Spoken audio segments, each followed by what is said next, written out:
Price God. இன்றைய தியானம் ரோமர் 8:5-11 வரை. அன்றியும் மாம்சத்தின்படி நடக்கிறவர்கள் மாம்சத்துக்குரியவைகளை சிந்திக்கிறார்கள், ஆவியின்படி நடக்கிறவர்கள் ஆவிக்குரியவைகளை சிந்திக்கிறார்கள். மாம்ச சிந்தை மரணம், ஆவின் சிந்தையோ ஜீவனும் சமாதானமும் ஆம். எப்படி என்றால், மாம்ச சிந்தை தேவனுக்கு விரோதமான பகை. அது தேவனுடைய நியாய பிரமாணத்துக்கு கீழ்ப்படியாமலும் கீழ்ப்படிய கூடாமலும் இருக்கிறது. மாம்சத்துக்கு உட்பட்டவர்கள் தேவனுக்கு பிரியமாய் இருக்க மாட்டார்கள்.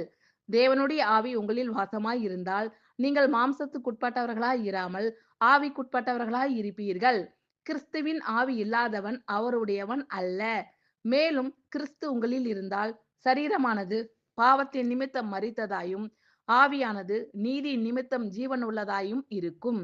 அன்றியும் இயேசுவை மரித்தோரிலிருந்து எழுப்பினவருடைய ஆவி உங்களில் வாசமாய் இருந்தால் கிறிஸ்துவை மரித்தோரிலிருந்து எழுப்பினவர் உங்களில் வாசமாய் இருக்கிற தம்முடைய ஆவியினாலே சாவுக்கு ஏதுவான உங்கள் சரீரங்களையும் உயிர்ப்பிப்பார். ஆமென். Thank you Lord.